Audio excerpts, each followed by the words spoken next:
Os hemos invitado a este acto con dos objetivos.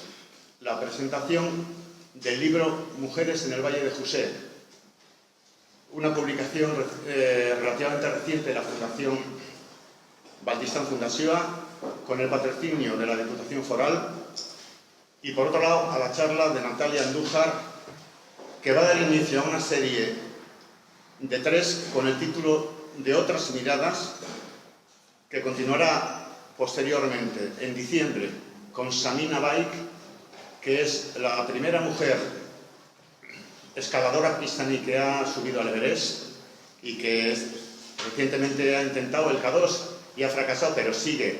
Es un poco inédito en Pakistán que haya una mujer que se dedica a la escalada. Y en enero vendrá Molada Safar, que es el director de la Universidad del Aga Khan en la región de Gilgit-Baltistán. Y muchos de vosotros y vosotras os preguntaréis por qué una pequeña ONG como Baltistan Fundazioa se mete en un lío como este.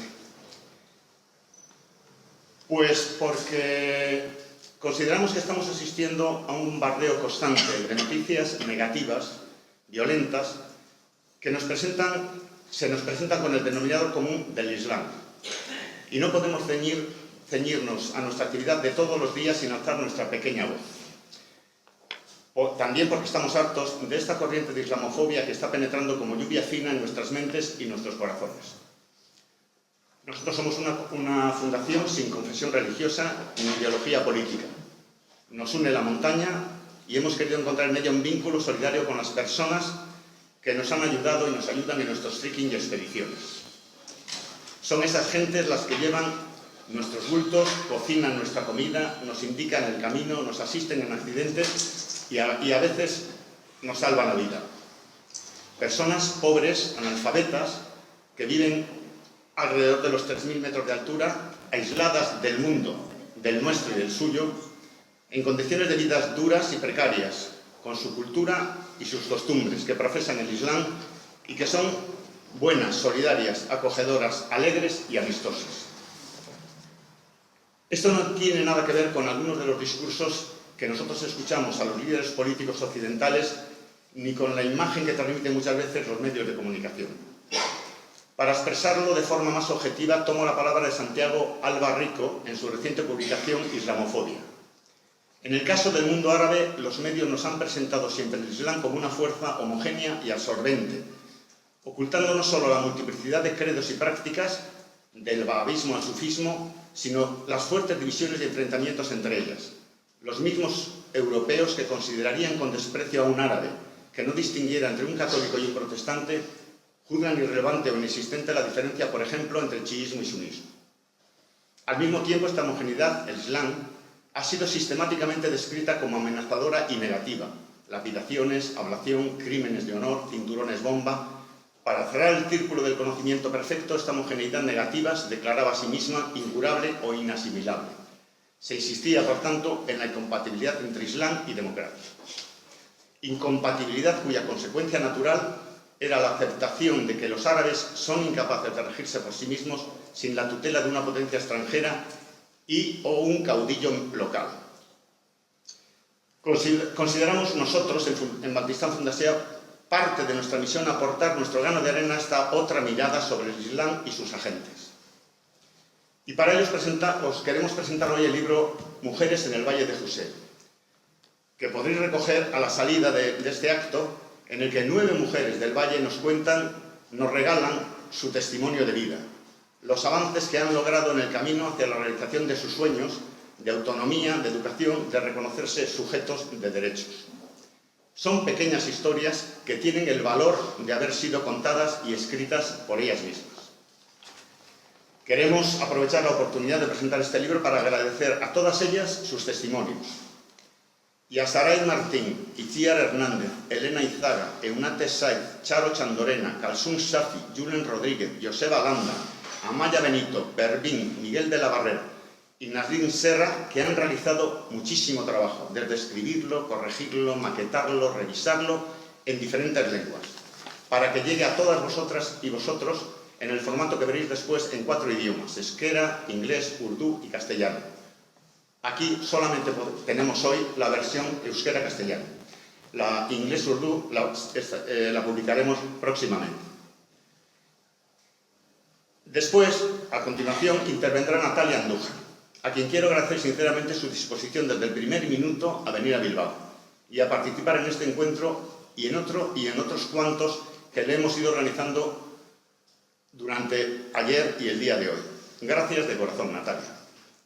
Ella se define como profesora y activista, pero es bastante más que eso. Voy a contar 4 notas breves de su largo currículum, porque si no, se alargaría mucho. Es licenciada en Lingüística General por la Universidad de Barcelona, directora del Centro de Formación Educa Islam y de Red Musulmanas. Ha impartido clases de español en diferentes universidades en Senegal, ha sido jefa de estudios del curso Experto en Cultura y Religiones Islámicas en Camilo José Cela del 2006 al 2011. Forma parte del panel de expertos de UNAOC, United National Alliance of Civilization. Es miembro activo de redes como WISE, Muslim Leaders of Tomorrow, y participa en múltiples conferencias y seminarios sobre Islam y las musulmanas. Ha sido directora de Web Islam, el primer portal islámico en lengua castellana, y fue galardonada con el premio CEDAR a las 10 mujeres musulmanas europeas influyentes. Ha colaborado en numerosos libros y ha publicado también numerosos libros que no voy a citar, pero que lo tenéis en su currículum y en su página web. Asimismo, ha participado en calidad de experta en la elaboración de la guía Migrants and the Descending del Consejo de Europa. Hoy nos va a hablar de educar en el Islam, una mirada feminista.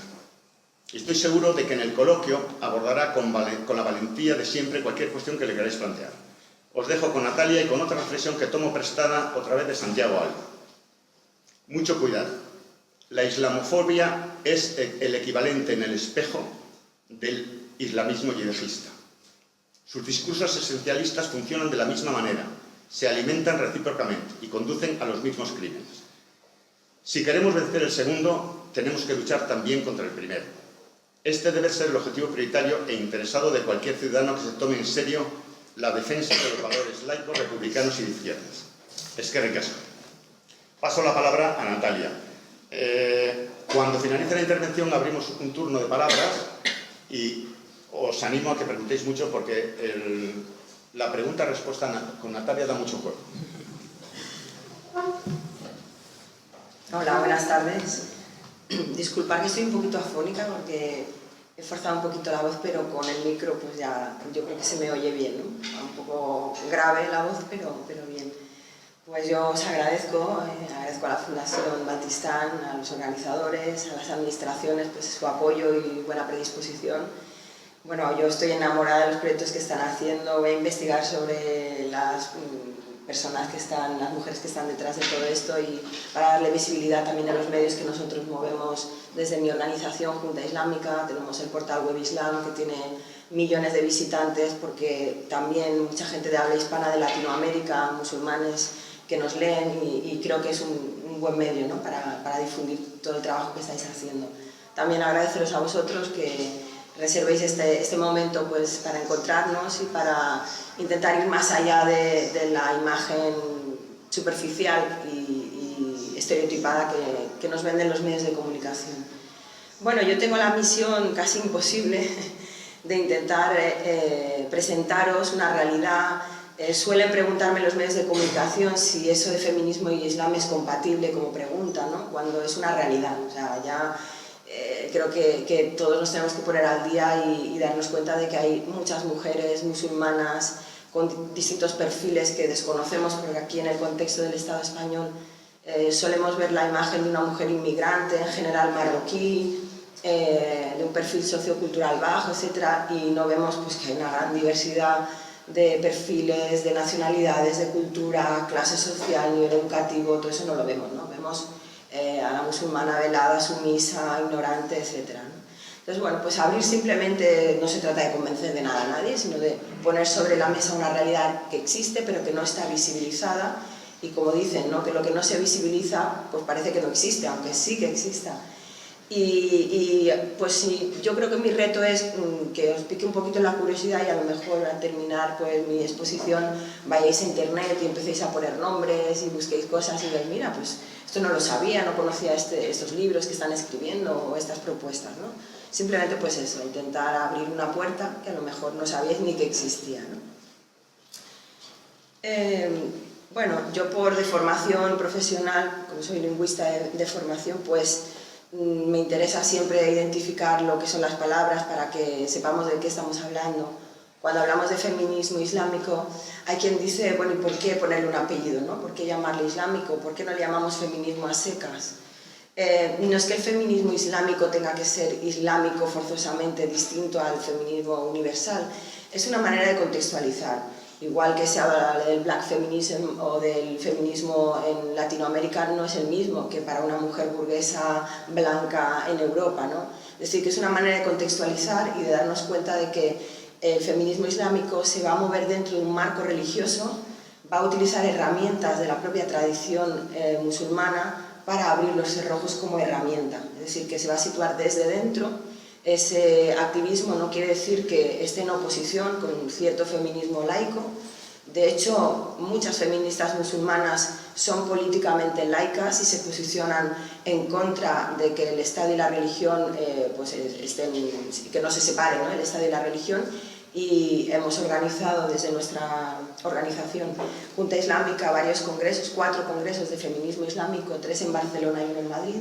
Y en una de las declaraciones finales del Congreso, en el que había una buena representación de muchas feministas musulmanas de los 5 continentes, pues hicimos una declaración de intenciones en la que se apostaba por la separación estricta entre el Estado y la religión. Eso no quiere decir que, como en cualquier país en el que se respetan los derechos humanos y, bueno, en este caso nuestra Constitución lo ampara, pues el derecho a la libertad religiosa. Es decir, que un Estado laico no tiene que ser laicista en el sentido beligerante hacia el hecho religioso, sino que haya un respeto del pluralismo religioso y que no haya ningún tipo de dogmatismo al respecto. Otra de las palabras que me interesa que comentemos es la Sharia, ¿no? Que, bueno, no tenemos tiempo de hacer el ejercicio, pero seguro que si os pregunto a cada uno de vosotros qué entendéis por Sharia, muy bien nos suena, da un poco de miedo, ¿no? En principio la connotación es negativa. Y la Sharia, en el uso periodístico, se ha reducido a castigos corporales, cortes de mano, lapidación. Cuando se habla de Sharia, parece que te hayan condenado a muerte, ¿no? Eso es lo que, en todo caso, suscita cuando leéis distintos artículos y noticias. Y hay una intencionalidad en confundir la Sharia, que en principio algunos traducirían como ley divina, con el fiqh. Y el fiqh es la jurisprudencia. Y esto va a ser fundamental en el trabajo de muchas feministas musulmanas que van a abogar por esta distinción y clarificación de términos, porque en el debate de una musulmana en un contexto de un país de mayoría musulmana en el que va a exigir una serie de cambios y de reformas, le van a decir, ah, es que esto es ley divina, esto es Sharia, y una buena musulmana no se puede enfrentar a los designios divinos y con eso se cierra el debate. No hay posibilidad de reformar, sobre todo los códigos de familia, que son los que perjudican más directamente a las mujeres musulmanas. Eso no significa que también pues, haya que reformar la economía, el sistema político, etc. Pero el primer combate que tienen es con los códigos de familia, que es lo que rige el día a día y son sus prioridades, ¿no? Desde nuestra perspectiva occidental podemos decir, bueno, sí está bien que haya una serie de derechos dentro de la familia, pero ahí no se agota el recorrido del proyecto feminista, ¿no? También tenemos que estar en el espacio público. Pero es que estamos en carreras distintas, ¿no? Nosotras, a lo mejor nuestro punto de salida está más adelantado y el de ellas más retrasado, con lo cual pues necesitan en primera instancia y como prioridad tratar todos estos temas que dependen de los códigos de familia, como puede ser el derecho a la pensión alimenticia en caso de divorcio, la custodia de los niños, el que no se les obliga a aceptar un matrimonio polígamo, el derecho a la herencia, etcétera, etcétera, ¿no? Todo lo que pues, deriva del código de familia. Entonces, como decía, sistemáticamente en muchos países de mayoría musulmana se va a decir que los códigos de familia vienen inspirados directamente de Dios, que es Sharia y que no se puede cambiar, que no hay manera de cambiarlo porque eso es ir contra los designios divinos, ¿no? Entonces hay una ONG que se dedicó una ONG que se llama Women Living Under Muslim Laws, y se dedicó a hacer un estudio sobre los distintos códigos de familia a lo largo de 10 años y llevó a cabo pues, una publicación en la que se recopiló todos estos distintos códigos y llegaron a la conclusión de que había tal diversidad entre los distintos países de mayoría musulmana que forzosamente eso no podía ser divino, sino que era un constructo humano. Y con lo cual, en el momento en el que interviene el factor humano, pues es modificable con los años, ¿no? Y que algo que teóricamente se había planteado como inamovible con el paso del tiempo, pues se abría la posibilidad de cambiarlo. De ahí que pues, haya ciertas reformas y países pues, como Túnez o en Marruecos con la mudawana que se aprobó en el 2004, hay avances tímidos, es cierto. Todo depende de con quién nos comparemos, pero en un contexto en el que hasta ese momento pues, había muchas discriminaciones, pues son primeros pasos, ¿no?, que se están dando. Voy a saltar porque luego siempre me pasa que no llego a las últimas diapositivas. Hay un pensador, Abdelkarim Soroush, que es un pensador iraní, uno de los más importantes del pensamiento contemporáneo, que, claro, a la hora de hacer esa típica pregunta de ¿el Islam es compatible con los derechos humanos, el Islam es compatible con la democracia o con el feminismo? El problema es que no nos ponemos de acuerdo con lo que significa Islam. No es lo mismo situarte en el Islam político que hablar de Islam a nivel histórico, o bien el Islam en clave espiritual, o bien el Islam en, no sé, a nivel cultural. Es decir, que de qué Islam estamos hablando y quién tiene autoridad para decir lo que es Islam y lo que no es Islam, lo que forma parte de la cultura y lo que es, en esencia, parte de la religión. Pues dice Abdelkarim Soroush que los creyentes conciben generalmente la religión como algo santo o sagrado, algo constante, pero como lo he demostrado en mi trabajo, debemos distinguir entre la religión por un lado y la interpretación religiosa por otro. Quienes defienden la idea de que la religión es algo fijo no son plenamente conscientes de la historia del Islam. El Islam es una serie de interpretaciones del Islam, como el cristianismo es una serie de interpretaciones del cristianismo. Y puesto que esas interpretaciones son históricas, el elemento de la historicidad está presente. Es por eso que debemos tener un buen conocimiento de la historia del Islam. El hecho de ir directamente al Corán o a los hadices, que son los dichos y hechos del profeta, no le aportarán gran cosa. Debe ir a la historia y de ahí volver al Corán y al hadith, al dicho del profeta, para situar la interpretación en su contexto histórico. Es decir, si alguien dice, bueno, voy a coger el Corán y voy a leer un pasaje del Corán, pues hay pasajes que son tremendos. Si no están contextualizados, estamos hablando de un texto del siglo VII, pues hay pasajes muy duros. Hay pasajes bélicos, hay pasajes en los que se habla también de la esclavitud y evidentemente no es lo mismo pensar que se trata de pasajes o de versículos descriptivos, nos está describiendo una sociedad. Forzosamente en una sociedad que se basa en la esclavitud, pues nos va a hablar de esclavitud, porque la sociedad a la que se dirige ese mensaje tiene ese sistema económico. No había turismo, no había industria textil, existían los botines de guerra y la economía se sustentaba de esa forma. Eso no quiere decir que yo esté justificando nada, simplemente estoy haciendo pues, un ejercicio de contextualización de ese momento. Y forzosamente va a haber una serie de cuestiones que van a ser descriptivas, que los fundamentalistas las van a tomar como de manera literal. Van a obviar que se trata de un contexto histórico, que va a ir cambiando, y van a decir que como eso está escrito así, pues va a ser normativo.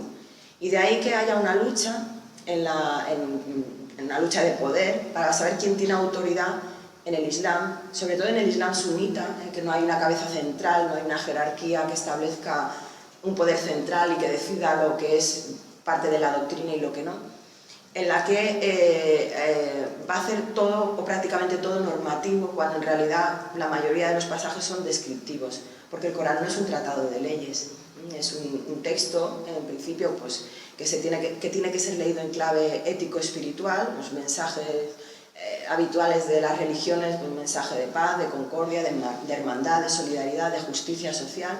En principio, un profeta llega a una sociedad para estar del lado de los oprimidos, se enfrenta a los poderes fácticos y nunca un profeta en el momento que aparece en esa sociedad pues es bienvenido entre los poderosos, ¿no? Suelen ser más bien bueno, pues personas no gratas porque ponen en entredicho esos poderes, ¿no? Bueno, hay por otro lado, una discusión que suelen tener los historiadores sobre si cuando llegó el Islam en el siglo VII, digamos que favoreció los derechos de las mujeres o al revés, si fue una religión que fue discriminatoria para las mujeres. Bueno, ahí hay debates a favor y en contra, según la visión de cada historiador, pues vamos a tener distintas opciones. Pero hay algo en lo que sí se ponen de acuerdo todos los historiadores, y son estos dos puntos que os voy a comentar. Los textos de la Revelación y el Profeta solo modificaron una parte de las prácticas patriarcales de esa época, del siglo VII, pero no otras, como la poligamia y el repudio o el divorcio unilateral. Y las reformas fueron interrumpidas a la muerte del Profeta. Y el segundo punto en el que se ponen de acuerdo todos los historiadores es que cuanto más nos alejamos de la época de la Revelación, las mujeres están más marginadas y pierden su influencia política.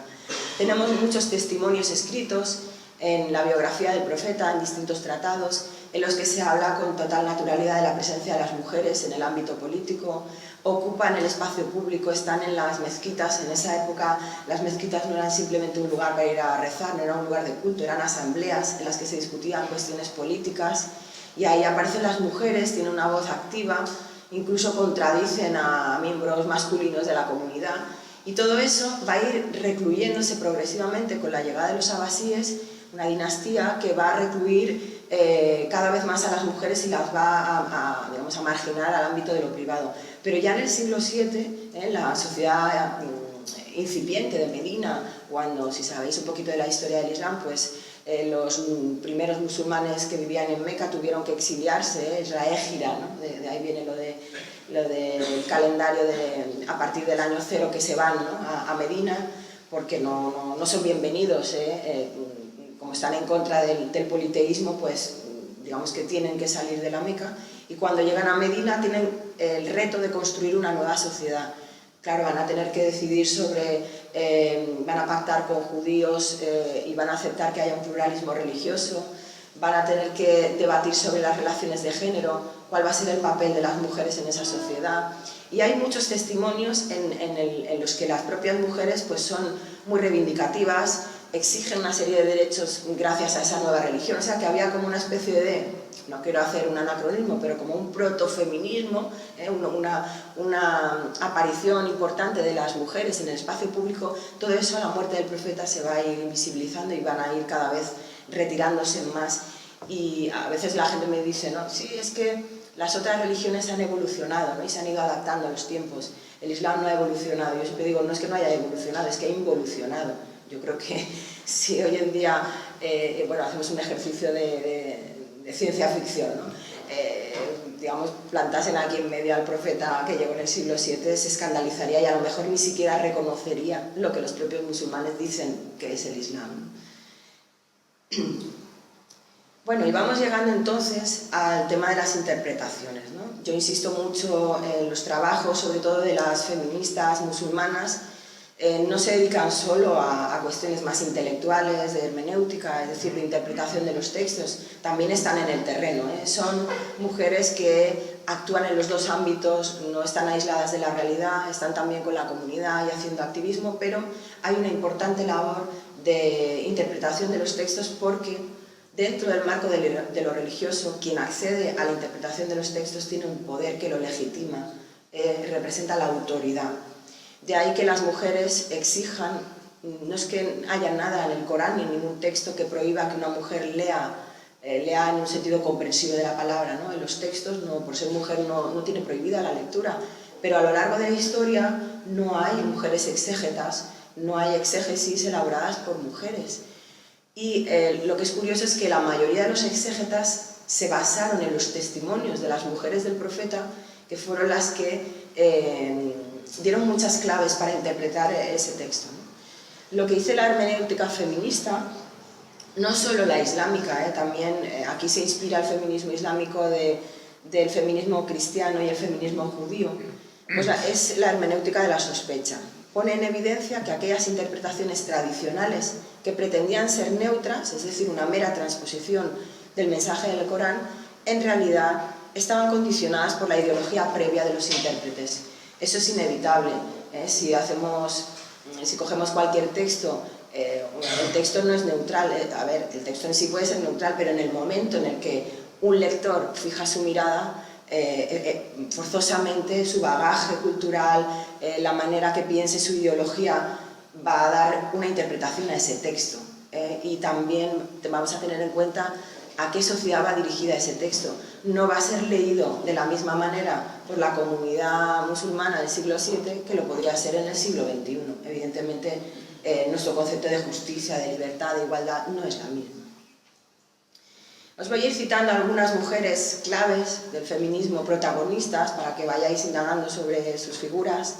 Fátima Mernissi, ella va a hacer un análisis crítico de los hadices en un libro muy conocido que se llama El harén político. Ella fue Premio Príncipe de Asturias. Pues fue muy importante porque intentó invalidar una serie de dichos del profeta que a día de hoy sirven en algunos países para legislar, y utilizó unas herramientas de la metodología tradicional para desmontarlos. Bueno, hay quien critica esa metodología porque dice que acaban validando la propia tradición y es difícil salir entonces de ese marco, pero es uno de los textos fundacionales del feminismo islámico que va a servir de referente para muchas otras mujeres. Otra mujer muy importante que así es un referente se llama Amina Wadud. Apareció en los medios de comunicación occidentales como la primera mujer que dirigió una oración mixta. Eso tiene un impacto simbólico importante porque el hecho de que una mujer se ponga delante de una congregación, no solo de mujeres, sino además mixta, pues es toda una revolución. Además, teniendo en cuenta que según el Islam, según los países de religión musulmana, el líder espiritual es también líder político, y una de las razones por las que en algunos países niegan la posibilidad de que alguna mujer sea presidenta de un país de mayoría musulmana es porque dicen que no pueden ser líderes espirituales, no pueden ser imames, ¿no? Es uno de los argumentos que utilizan. Bueno, Amina Wadud es una mujer afroamericana. Ella venía de la iglesia metodista, y se convirtió al Islam, creo que en los años 70, y es una mujer que ha pasado por un proceso, bueno, una biografía muy interesante. Llega un momento en que se da cuenta de que sus estudios teóricos no pueden contradecir con su propia práctica, ¿no? Ella concluye, después de haber estudiado muchos años el Corán y los textos del Islam, que el Islam aboga por la igualdad, que la única diferencia que hay entre los seres humanos es su conciencia de la presencia de Dios, que es lo único que les diferencia, no hay diferencia de raza, de género, ni otras consideraciones. Y entonces ella se da cuenta que el hecho de dirigir una oración mixta pues es ir hasta las últimas consecuencias de su activismo, ¿no? como mujer comprometida con el tema. Y ella va a utilizar 3 ejes fundamentales, es como una médula espinal, y va a recuperar una serie de principios que deben encuadrar toda exégesis coránica. Y va a abogar por 3 puntos fundamentales: la unicidad, el tawhid en árabe, la justicia, el adal, y la conciencia de Dios, que es la taqwa, ¿no? Estos principios constituyen la columna vertebral del feminismo islámico. El Corán les recuerda a los seres humanos que provienen de una nafs wahida, de un ser único, que lo único que diferencia a los seres humanos entre sí es su grado de taqwa, de conciencia de la presencia de Dios, y que Dios es el adal, el justo. Eso va a tener unas implicaciones porque en el Corán, el mito de la creación, Eva no aparece, de hecho no es nombrada como tal, y no existe el pecado original. Eva no es pecadora, los dos cometen un error, pero el mito de Eva, que es la costilla de Adán, eso no aparece en el Corán. Es diferente la versión del mito de la creación. En el Corán aparece una alma única, una nafs wahida, es decir, un ser humano, indistinto en la cuestión de género, no está determinado porque no es necesaria esa distinción inicial, ¿no? Y el paradigma tauhídico, como os decía, el tauhid, la unicidad, tiene la siguiente implicación: es este triángulo en el que Allah, Dios o la realidad trascendente, o como le queramos llamar, está arriba de la pirámide, y uno mismo o una misma, lo podríamos decir en femenino, está en la base, en un un lado y el otro o la otra está en el otro lado. Si el otro, en este caso el hombre, masculino, hombre, invertimos el triángulo y lo ponemos arriba, en realidad está atentando contra este tauhid, este paradigma de unicidad, y está suplantando a Dios, está haciendo lo que es lo peor para el Islam, que es el asociacionismo, asociar algo a Dios. Es decir, decir que además de Dios hay otro poder por encima de los seres humanos, que es el hombre, ¿no? Con lo cual, este paradigma va a obligar a que las relaciones entre los seres humanos sean horizontales, y lo único que va a ser vertical es la relación entre los creyentes y esa realidad trascendente. En el momento en el que una mujer se la somete y hay una autoridad impositiva masculina, pues deja de haber esa relación horizontal y por lo tanto atenta contra este paradigma coránico. Otra mujer muy interesante, Asma Barlas, ella es de origen pakistaní, y ella dice que el Corán es un texto antipatriarcal. Según ella, pues el Corán no justifica el patriarcado, Dios no es masculino. Si algo se tuviera que parecer digamos, por poner unas palabras humanas, ¿no?, al concepto de Dios, se parecería más bien, según el Corán, a una mujer. Y parece esto un poquito, ¿no?, Dios o diosa femenina, ¿no? Cada vez que empieza un versículo del Corán, empieza con las siguientes palabras, se traduce en castellano: en el nombre de Dios, el clemente, el misericordioso. Esa es la traducción que se ha hecho al castellano. Y hay un judío que se llama Andrés Shuraki, que hizo la traducción al francés del Corán, y él utiliza un neologismo y dice: en el nombre de Dios, el matriciante, el matricial, porque en árabe Bismillah ar-Rahman y ar-Rahim, la Rahma significa matriz, útero. Entonces, quiere decir que Dios, si se tuviera que parecer a alguien, evidentemente es un antropomorfismo, pero si se tuviera que parecer a alguien, se parecería más a una mujer, porque es dadora de vida. La creación, la posibilidad de crear la tiene la mujer y no el hombre. Entonces, si fuéramos estrictamente literalistas, tendríamos que decir que Dios es matriciante y matricial, como una matriz, un útero. Bueno, voy avanzando sobre algunos avances hermenéuticos, ¿no? Vamos a pasar de esa primera etapa que os he dicho, que era un poco apologética, Tanto Amina Wadud como Asma Barla o Fátima Bernisi van a tener una postura a la defensiva, ¿no? Como se acusa tanto al Islam de ser patriarcal, de sufrir tantas discriminaciones, pues van a pecar un poco de una visión buenista, por decirlo así, esa lectura de decir, bueno, el Corán no es patriarcal, se puede hacer una lectura feminista, y se va a superar, esa primera etapa un poco apologética se supera, y Amina Wadud va a madurar en su obra, en la última obra, que se llama Gender Jihad, el esfuerzo por la igualdad de género, y va a llegar a decir incluso que hay ciertos pasajes del Islam que, por muchas piruetas interpretativas que se hagan, no hay manera de cogerlo por ningún lado. Y ella dice que en el siglo XXI actualmente hay pasajes del Corán a los que se les puede decir no, a esto no. Da igual la interpretación, da igual las piruetas que hagamos, da igual si es una metáfora o no. El ser humano es lo suficientemente maduro en el siglo XXI para que ese mensaje, que venía como un aviso, ya deje de ser necesario, porque los seres humanos somos responsables y hay cosas a las que hay que decirles que no. Bueno, voy a ir pasando. Me interesa que veáis algunas mujeres activistas, que conozcáis su trabajo. Aisha Imam, ella es de Nigeria, una mujer muy interesante, trabaja en una ONG que se llama Baobab. No sé si conocéis el caso, seguro. Fue muy conocido hace unos años, de Amina Lawal, que había sido condenada a ser lapidada por adulterio en Nigeria, y hubo una campaña de Amnistía Internacional, etc. Bueno, pues ellas estaban en el terreno allí, y tuvieron que decir al público a nivel internacional que pararan esa campaña, que estaba siendo contraproducente, porque la iba a juzgar en un tribunal, entre comillas, islámico, y que esa campaña internacional estaba haciendo que cada vez se cerrase más ese tribunal islámico, porque al final acababa siendo una batalla de si Occidente me tiene que imponer a mí el tipo de sentencias que tengo que aprobar, ¿no? Y entonces utilizaron una estrategia que es cierto que tiene sus límites y que puede ser criticada, pero que a corto plazo fue eficaz. El objetivo de esta ONG era parar esa lapidación y que no se matara a esa mujer, no se asesinara a esa mujer.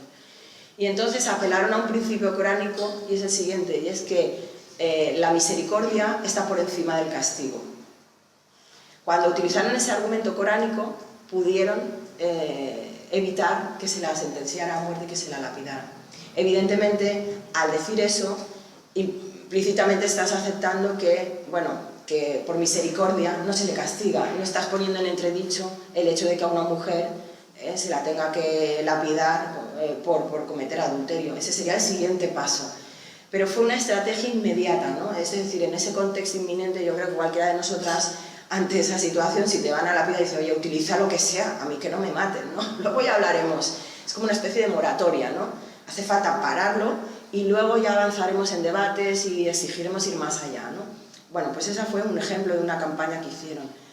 Otra mujer muy potente es Zaina Anwar, ella es presidenta de Sisters in Islam de Malasia.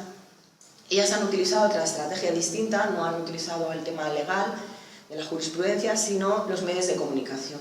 Se dieron cuenta en Malasia que cuando querían intervenir o debatir sobre temas de Sharia o de jurisprudencia islámica, no había manera de entrar en ese ámbito, porque era un coto privado de los eruditos, de los sheikhs, y ellas, bueno, las mujeres no son autoridad, y no había manera de poder influir en estas cuestiones, pues poligamia, el hecho de que una mujer, pues todo lo que he dicho antes, no tenga una serie de derechos en los códigos de familia, etc.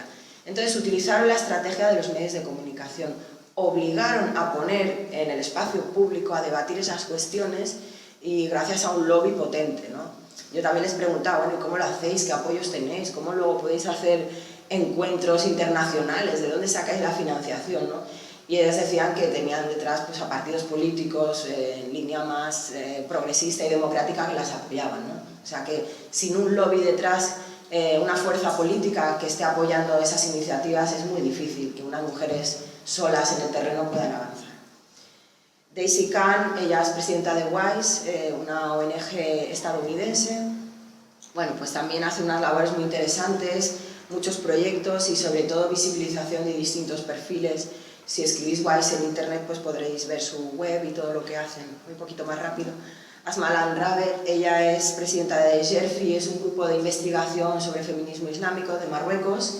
Está ubicada en Rabat, ella es médico hematóloga y ella aboga por una revolución de terciopelo, que dicen, yo soy un poquito más radical y tengo más prisa, pero ella que vive en Marruecos pues aboga por una revolución más suave, menos estridente y, por ejemplo, entre otras cosas, en el tema del imamato femenino, ella cree que no es el momento, que es un tema que a lo mejor no es tan prioritario y que puede ser incluso contraproducente. Entonces, bueno, como veis hay diversidad de posturas, no todas las prioridades son las mismas dependiendo de los contextos, y ella se ha movido y se mueve en Marruecos en el ámbito de los eruditos religiosos e intenta tener aliados dentro de ese mundo muy cerrado para que sean cada vez más sensibles hacia el hecho de la situación de las mujeres. Y Fátima Taleb, de Badalona, es la primera concejala musulmana del Ayuntamiento de Badalona, ¿no? Le debe haber sentado fatal al Albiol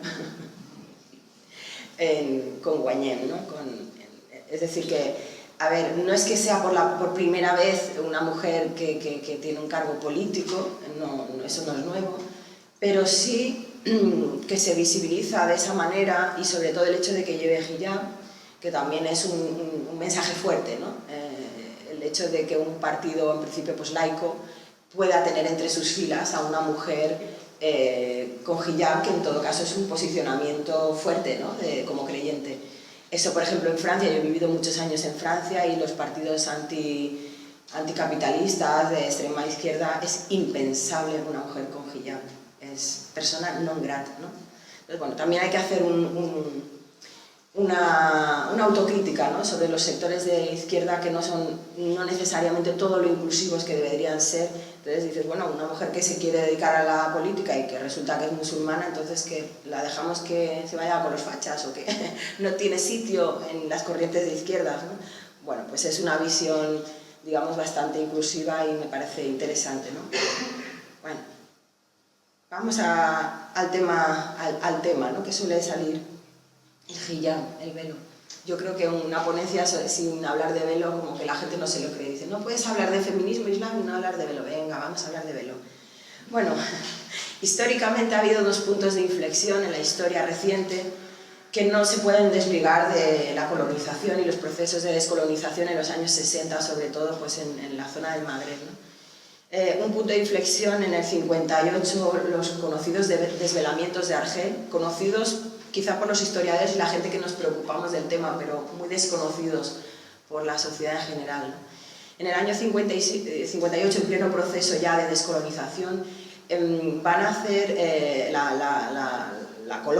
los colonizadores, Francia, la metrópoli, una escenificación, un teatro en la plaza de Argel, y esto estaba pactado, no era una cosa espontánea, van a compincharse con unas indígenas, como se les llamaba en la época, para que subieran es la foto que os estoy describiendo, subieran a una tarima y se quitaran el hijab, ¿no? Y era una manera de decir, queremos liberarnos del yugo de la tradición, gracias al hecho de desvelarnos, van a venir aquí Francia a salvarnos de estos salvajes y de esta religión salvaje, etc., ¿no? Bueno, eso lo que va a generar entre la población femenina argelina va a ser una simpatía por el hijab que va a extenderse, cosa que en los años 50 y 60 no había la proliferación que hay hoy en día de hijabs, es decir, va a ser un hijab político y un hijab anticolonizador, anti-Francia, va a ser un hijab de resistencia contra el colonizador,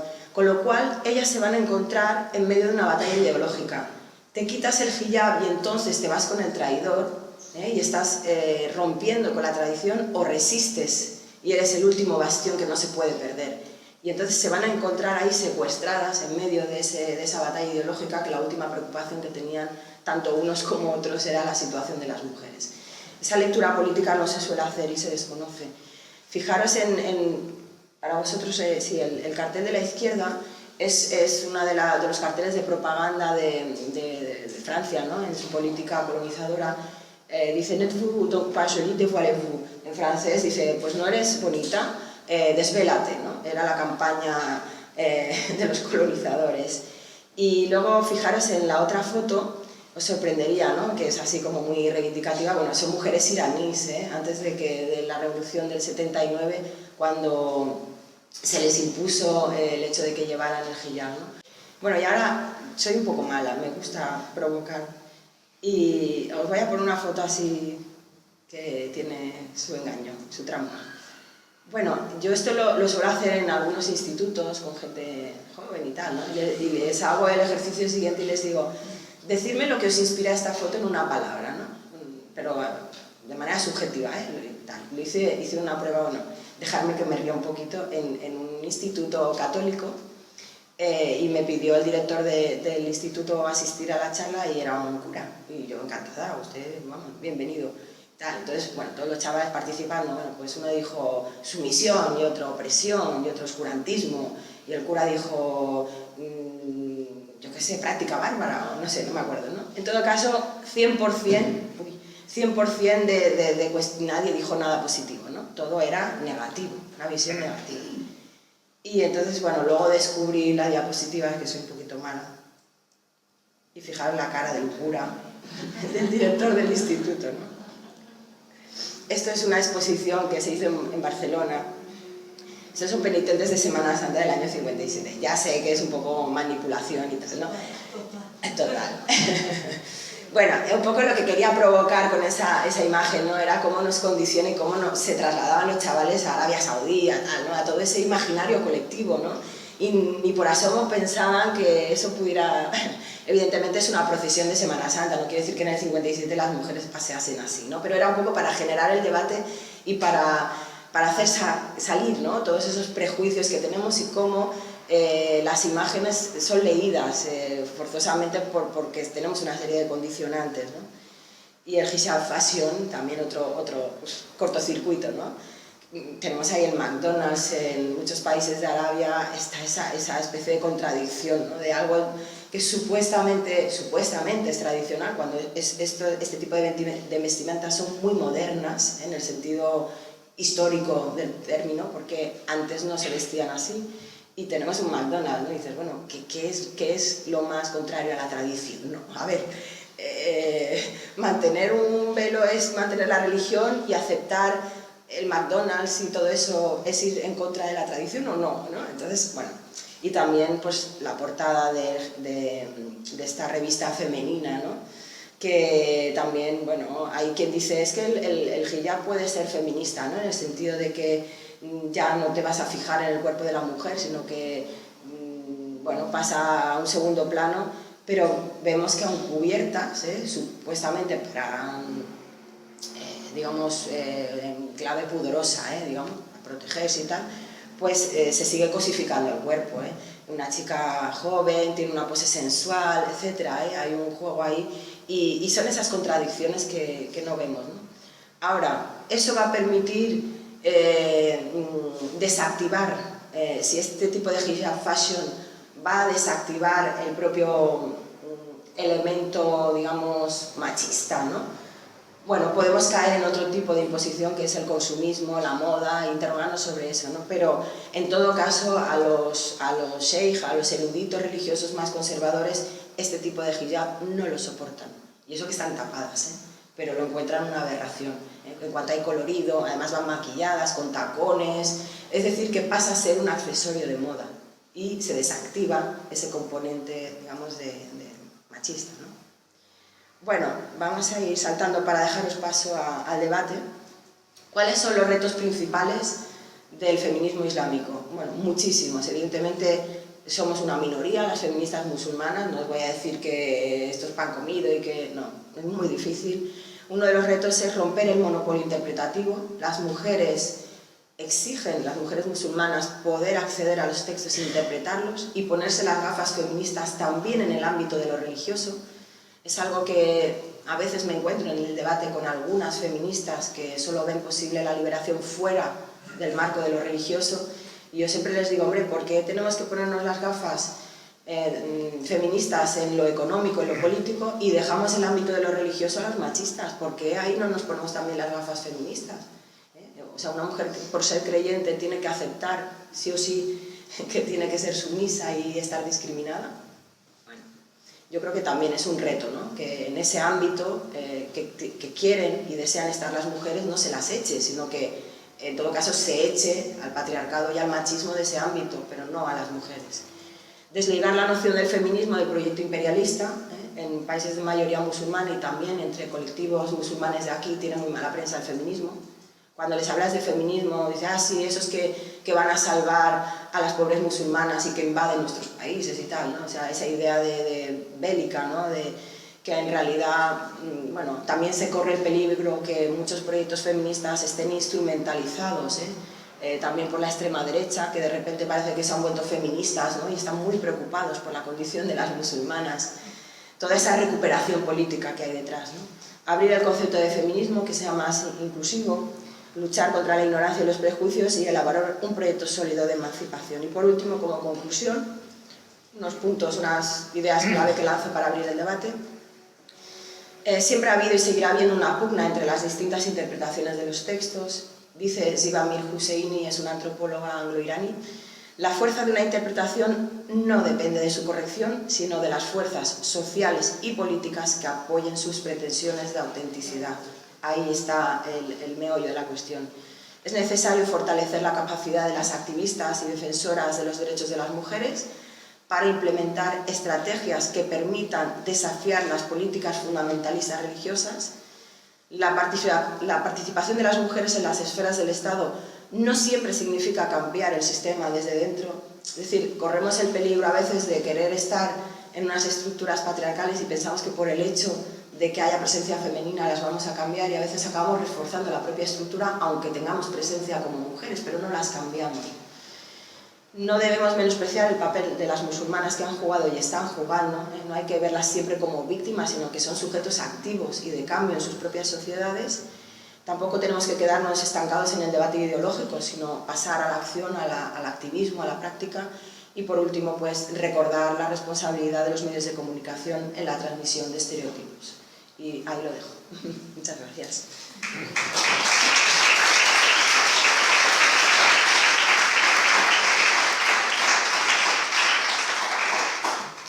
Bueno, pues abrimos el turno de preguntas o de reflexiones, es decir, el debate.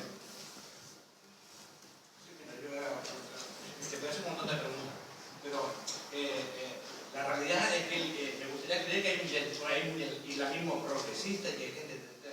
Pero la verdad que la realidad es que es el fundamentalismo que se ha hecho fuerte durante el cambio. ¿Te has fijado en esas mujeres en Irán que se vestían, ¿no? En muchas ciudades árabes, fotografía de época antes de Khomeini, que no había que hablar de Khomeini, ¿quién dio Khomeini para que, bueno, podemos contar el grupo bien? Entonces, iban las mujeres descubiertas con la...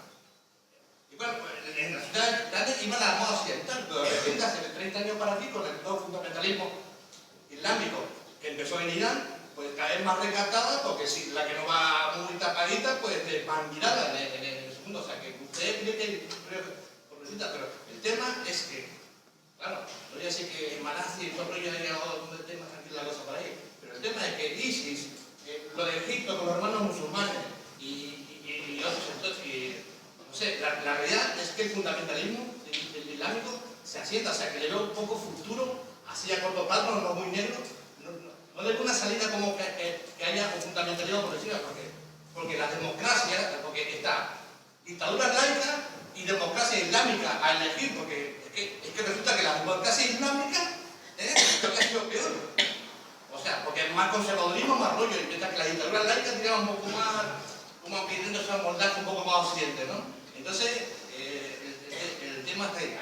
Y una pregunta que te quería decir que es muy provocadora también. ¿Se puede ser una chica musulmana, ¿no? Ir a la moda occidental, enseñar los libros al aire y ir con pantalones cortitos? ¿Se puede ser musulmana? ¿Te contesto? Sí. Lleva el pantalón cortito hasta aquí, pero como se llevan las chicas ahora, un día muy provocativo. Y los libros al aire, por ejemplo, ¿no? Bueno, a ver, a la cuestión que aludes, evidentemente hay un auge de corrientes, digamos, ideológicas fundamentalistas.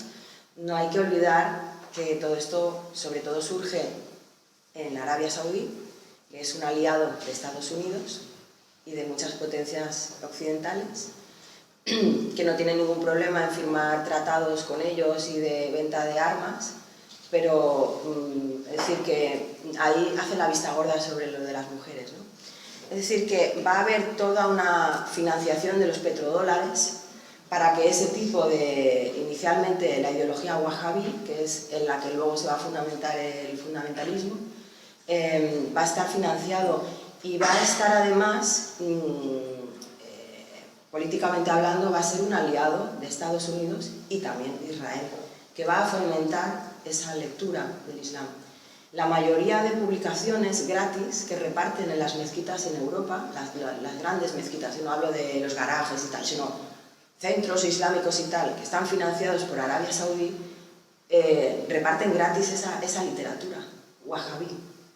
Es decir, que no es casual, hay una financiación detrás muy potente, que es la que, y bueno, como todos conocéis, la monarquía de los saudí fue impuesta por los británicos, o sea que tampoco podemos obviar lo que es la historia y la geopolítica, que es un... Ahora bien, como decía antes, hay una lucha, hay muchas fuerzas sociales que están luchando y claro, vamos a ir a buscar los ejemplos que más nos chocan, ¿no? Como Irán, Afganistán, Arabia Saudí, pero luego hay muchos otros países que dejan de citarse y, no sé, en Senegal a nadie lo obligan a llevar el hijab y es un país de mayoría musulmana, el 90% de la población es musulmana, que también esa realidad existe y no la niego, pero también hay otras realidades que es necesario visibilizar. Los árabes son una minoría entre la población musulmana mundial, el país más poblado es Indonesia, que no son árabes. En el caso de Senegal, os imagináis, el 90% de la población musulmana ya ha tenido un presidente católico. Eso no se sabe, ¿no? O sea, y os imagináis, por ejemplo, aquí que tuviéramos un presidente musulmán, fácil no sería. Pues, bueno, por lo menos hay países en los que sí, ¿no? Es decir, que es cierto, hay una lucha, pero también es cierto, y eso lo decía antes en la introducción con Santiago Alba, que el fundamentalismo y el neoliberalismo se retroalimentan y se necesitan. El fundamentalismo existe porque existe el neoliberalismo. Y el neoliberalismo, cuando va a invadir esos países, va a utilizar el argumento de que el Islam es fundamentalista, es violento, tenemos que salvar a las mujeres, y van a tener exactamente la misma lectura.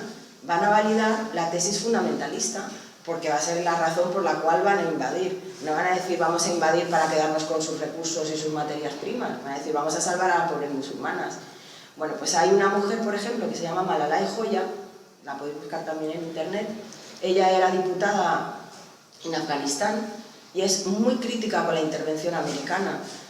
Cuando llegaron los americanos supuestamente a salvar a las pobres, que su proyecto era salvar, ¿no?, el gran salvador de las mujeres, pues ella dice que unos años después, sí, puede haber habido ciertas mejoras, pero en realidad lo que acabó reforzando es el poder de las tribus. No se ha roto para nada el patriarcado y ha acabado validando, y ella tuvo que salir del Parlamento. Ella era una parlamentaria y con la llegada de los americanos, como las tribus se hicieron más fuertes, en realidad acabó reforzando el patriarcado. Ahora no llevarán burka, pero no por eso la situación de las mujeres es mucho mejor, ¿no? Con lo cual, bueno, estamos hablando de cuestiones de geopolítica. Hay también intereses por parte de las potencias occidentales a las que no le interesa que exista un Islam progresista, un Islam abierto, y en algunos países en los que ya no hablo de fundamentalismo, porque eso ya es como lo más radical, ¿no?, pero el Islam político, lo dejamos ahí, el Islam político, que puede ser un proyecto de partido político en clave religiosa, pues en algunos países como en Egipto, Estados Unidos va a financiar a los militares y va a haber un golpe de Estado para quitarlos del medio, porque no interesa, no coincide con los intereses norteamericanos, y en otros países como en Libia van a ser los amiguísimos, los islamistas, los que defienden la Sharia, van a ser los que van a poner en el gobierno los propios americanos. Entonces, en unos países son los malos malísimos y en otros son aliados, porque van en función de los intereses de esas potencias, que al fin y al cabo son quienes están dirigiendo la política internacional, porque estas personas que gobiernan en estos dictadores son marionetas de Occidente. Esos países no son soberanos, tienen deuda externa, quien rige los precios es el FMI, el Banco Mundial. No nos podemos abstraer de todo eso y hablar solo de religión. Es cierto que el poder político y el poder religioso se alían, y quien sufre es toda la sociedad, no solo las mujeres, toda la sociedad que vive bajo el yugo de una dictadura. Entonces, yo no hago solo la lectura religiosa, digo que es cierto que hay un sector muy fuerte y cada vez más con financiación de los petrodólares que está pues fortaleciendo esa manera de pensar, pero también hay que ser críticos en Occidente, ¿no? Y ya aterrizando mucho más en nuestro contexto, ¿no?, en el Estado español, yo he interactuado mucho con las administraciones y en mi caso he tenido que negociar cuando vivía en Barcelona, en la Generalitat, en asuntos religiosos, y nuestra organización, con un proyecto progresista, defensa de los derechos humanos, de la igualdad y tal, nos decían, bueno, si no venís aquí 10 asociaciones y os federáis y tal, no os podemos escuchar, no vamos a firmar ningún convenio. Bueno, pero si habéis firmado con esta comunidad que es machista y que está en contra de los derechos humanos y tal, a nosotros lo que nos interesa es tener a la gente controlada, tal y cual, ¿no? Y no les interesaba, o sea, a los políticos de aquí, por eso digo que también acaban siendo cómplices, ¿no?, de que se mantenga ese tipo de visiones tan cerradas, porque no les interesa realmente que haya igualdad entre la comunidad musulmana, les interesa control, seguridad y votos, y nada más. Y después nos llamaban, ¿no?, desde el Ayuntamiento de Barcelona, oye, que hemos firmado un convenio con no sé qué comunidad, ha salido por ahí un radical. ¿Con quién hemos firmado? No sabemos quiénes son, ¿no? Pues bueno, pues infórmate antes, ¿no?, de con quién firmas y a quién financias, ¿no? Bueno, pues digamos que es bastante complejo, y yo siempre abogo, o en todo caso las feministas musulmanas, abogamos por la estricta separación del Estado y la religión, para que no haya ningún tipo de manipulación y aún así es complicado, ¿no? Pero evidentemente si Occidente o las potencias occidentales no dejan de imponer su modelo, no va a poder florecer unos movimientos sociales como pasó con las primaveras árabes. Hubo ahí ¿no? Un momento de eclosión, de que la sociedad civil se tiró a la calle, se veía a mujeres manifestándose, reclamando por sus derechos, y no era un discurso religioso. Los que salieron a la calle no reclamaron la instalación de la Sharia, criticaban, denunciaban la corrupción, la pobreza, estaban hablando de derechos civiles. Eso es que la gente... ¿Y qué ha pasado después? ¡Pum! Dictaduras, estados islámicos. No es casual que este estado anti-islámico, ISIS, aparezca después de las primaveras árabes. No es una casualidad. Para mí eso de la primavera árabe representa muy sospechoso. Porque fíjate que Estados Unidos, poder ordenar, o Grupo Bilderberg, lo que han ido ha sido primero por Irak, o sea, han ido por los estados más progresistas de la zona, que eran, aunque eran dictaduras, su política era muy progresista, que era Irak y Siria. Lo más importante, lo de primero uno y después el otro, muy sospechoso. Alimentando el Estado Islámico por todo el rollo. Fíjate que lleva 7 o 8 meses un montón de países de Europa luchando contra el Estado Islámico y están en lo que decía. Y Rusia en una semana, esta semana, prácticamente ha desintegrado, le ha dejado su polvo a los ISIS y a los rebeldes de la otra parte. O sea que es muy sospechoso todo estos temas. O sea, que Rusia en una semana ha hecho tantas y que han hecho todo. Que están ahí, Australia, Nueva Zelanda, Estados Unidos, están contra. ¿Qué han hecho? No han hecho nada contra el Estado Islámico. Bueno, si os parece, abrimos otra línea de reflexión. No, hay allí 3 palabras pedidas. Bueno, una de las 3. Luisa, venga. Yo quería hacer, tú al final casi has hablado un poco cuando haces el resumen y dices la dificultad que tenemos muchas veces las feministas para entender el avance por la igualdad de las mujeres junto con la religión. Como por lo menos nosotras casi llegamos a la conclusión de que mucho mejor no ser religiosa para realmente haya un proceso de igualdad. Y dices, ¿por qué no nos ponemos las gafas feministas cuando hablamos de la religión y si nos las ponemos para hablar de economía, o para hablar de cultura o para hablar de otra serie de cosas?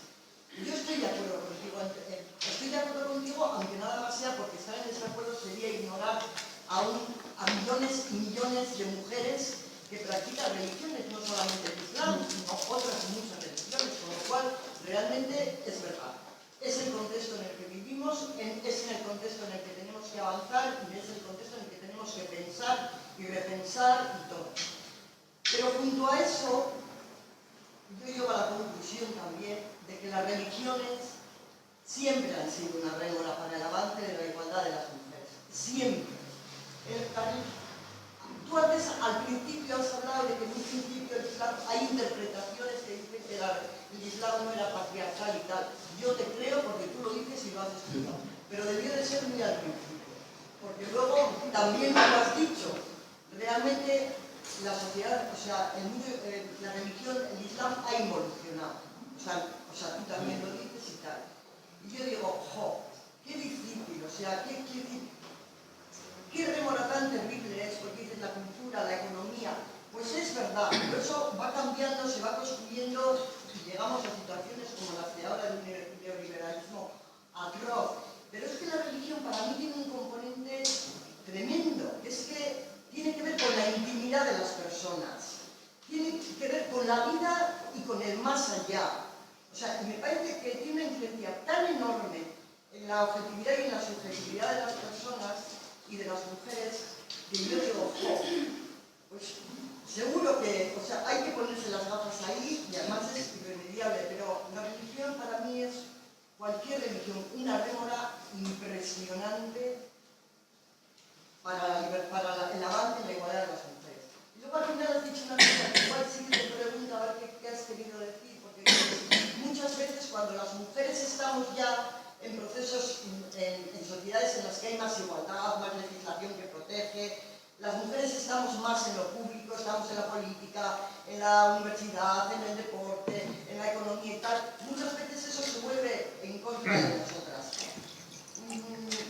Igual te he entendido mal, porque yo te diría, fíjate, aunque sea la sociedad peor del mundo, tenemos que estar, ¿sabes por qué? Porque somos la mitad de la humanidad. Entonces, no he dicho eso. Nuestra vida. Ya, igual te he entendido mal, porque igual no. te he entendido mal. Mira, lo pone además, la participación de las mujeres en las esferas del Estado no siempre significa cambiar el sistema desde dentro. no siempre. Es decir, que puede haber una mujer ministra y tener un discurso y una manera de actuar machista. Eso es lo que... No, pero no se refiere a eso. No, yo estaba hablando... Es decir, que bueno, el debate que hubo con esta, ¿cómo se llama?, norteamericana, Sarah Palin, ¿no? Si eso era feminismo o no, por el hecho de ser mujer y ser política, pero el contenido de lo que estaba defendiendo, a mí me da igual que tenga la máscara de mujer o de hombre, sino el fondo de lo que está defendiendo, que era muy patriarcal, ¿no? Yo me refiero a eso, yo no he dicho al revés. Estoy diciendo que la comunidad musulmana y las musulmanas tienen que participar en política, tienen que estar en el espacio público, para nada, ¿no? Simplemente estoy diciendo que no siempre por el mero hecho de ser mujer, el estar en una estructura hace que esa estructura se cambie, que a veces puede incluso reforzar esa estructura patriarcal. Simplemente he dicho eso. Pero te agradezco que lo comentes para poderlo yo matizar, ¿no? Y la cuestión sobre si la religión o tal, ahí evidentemente ya no hablamos de ISIS y de Arabia Saudí, hoy aquí los derechos que tenemos. Nadie va a imponerle a nadie que crea o que deje de creer.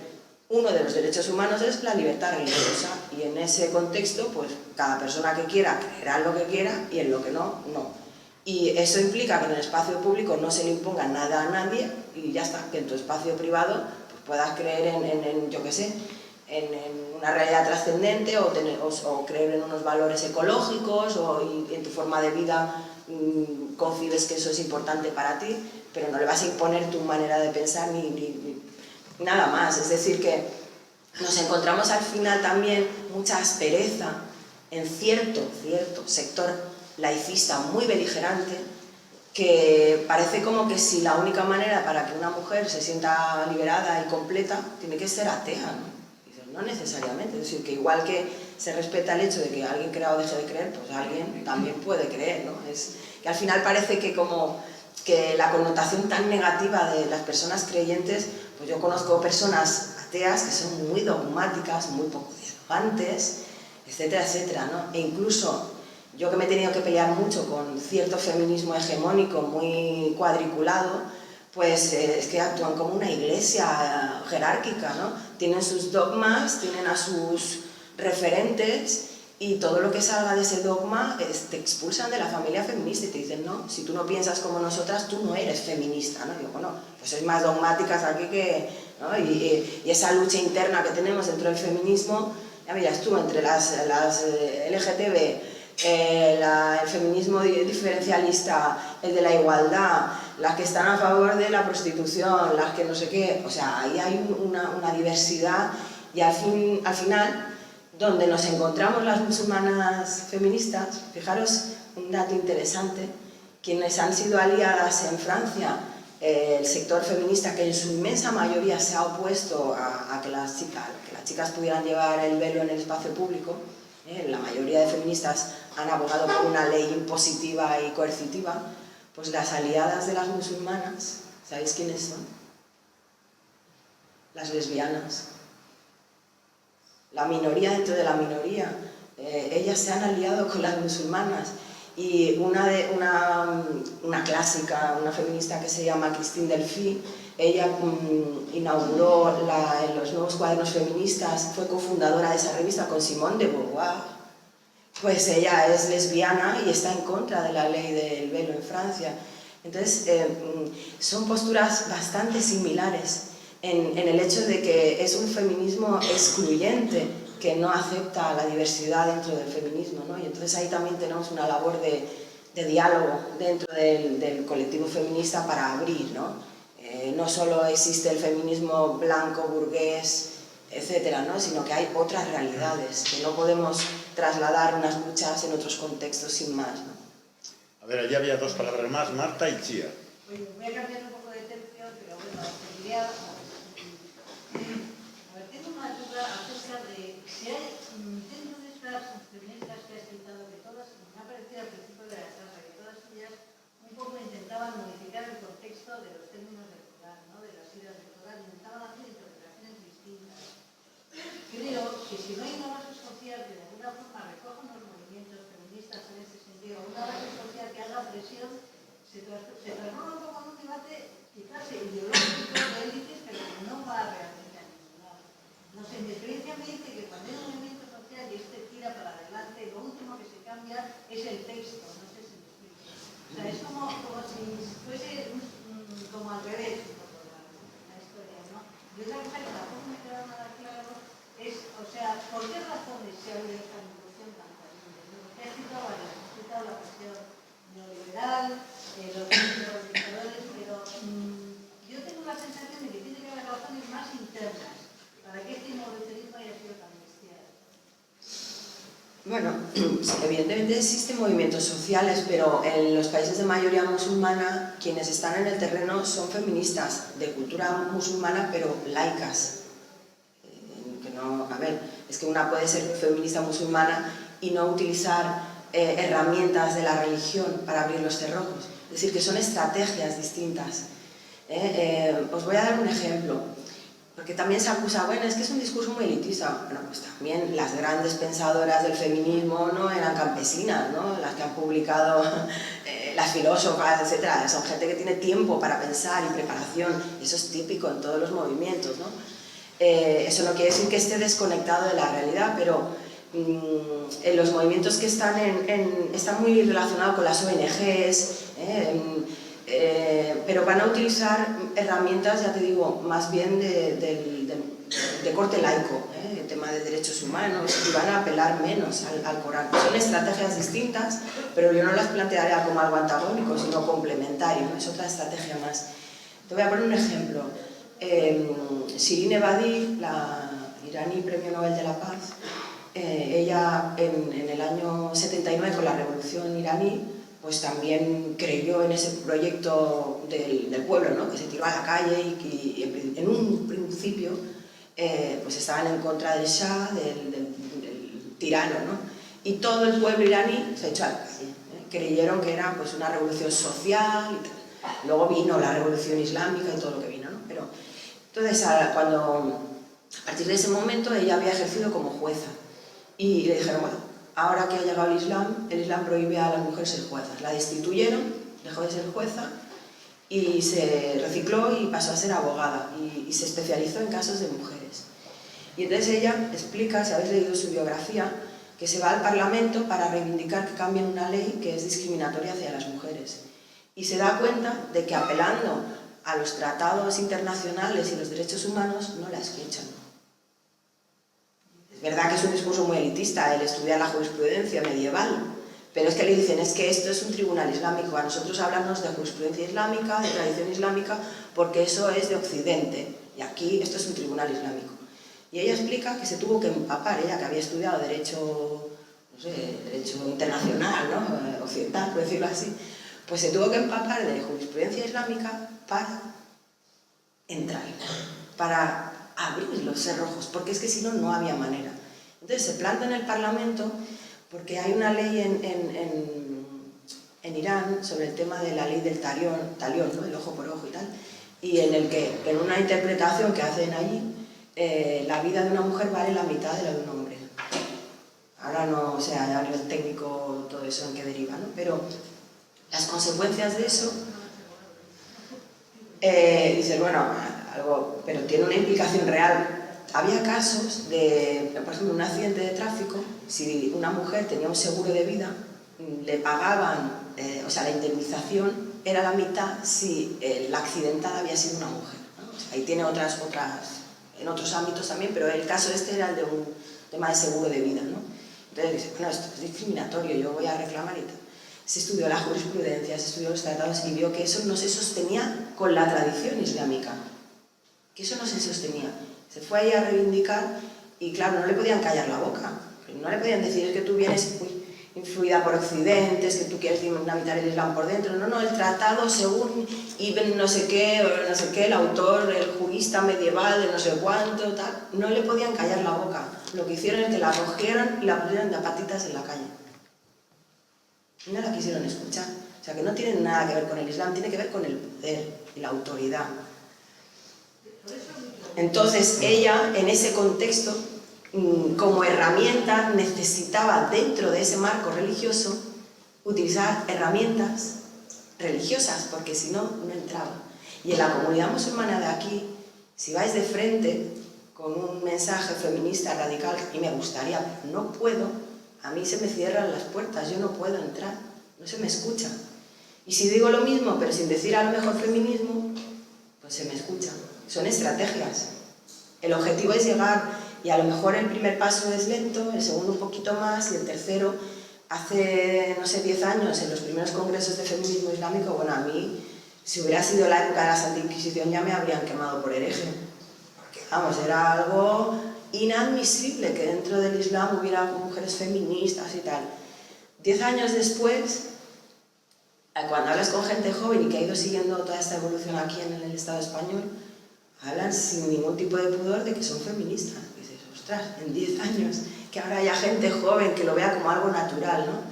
Ha habido todo un proceso, ¿no? Y todo esto no se hace en 4 días, evidentemente.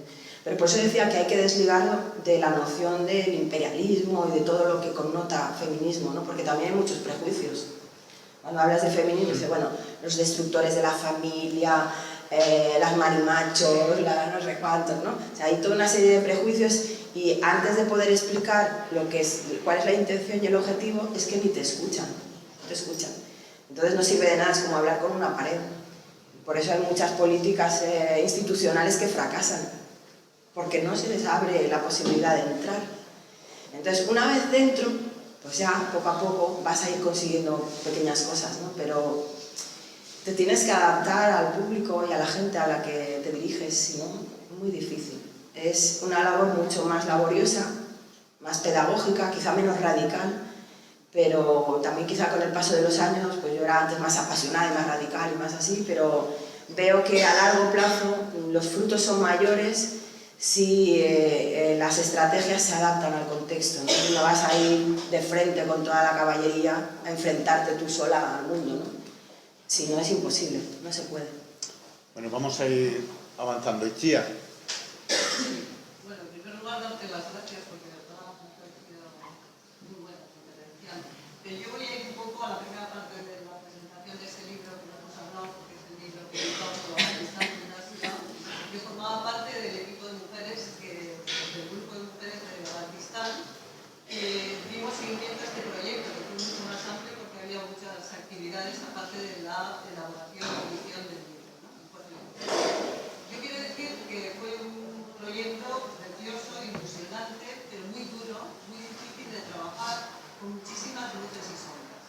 Y entonces yo creo que eso la gente cuando lea el libro lo tiene que tener en cuenta. Ha sido un brutal esfuerzo el que han hecho las mujeres de allá, de la zona del Valle de Ussel, y algunas mujeres de aquí también, que ya nos han dado las gracias y agradecemos a la organización. Pero lo que quería decir era dos cosas. En primer lugar, que por lo menos un abrazo para las mujeres de Ussel que han hecho sus historias de vida. Un aplauso.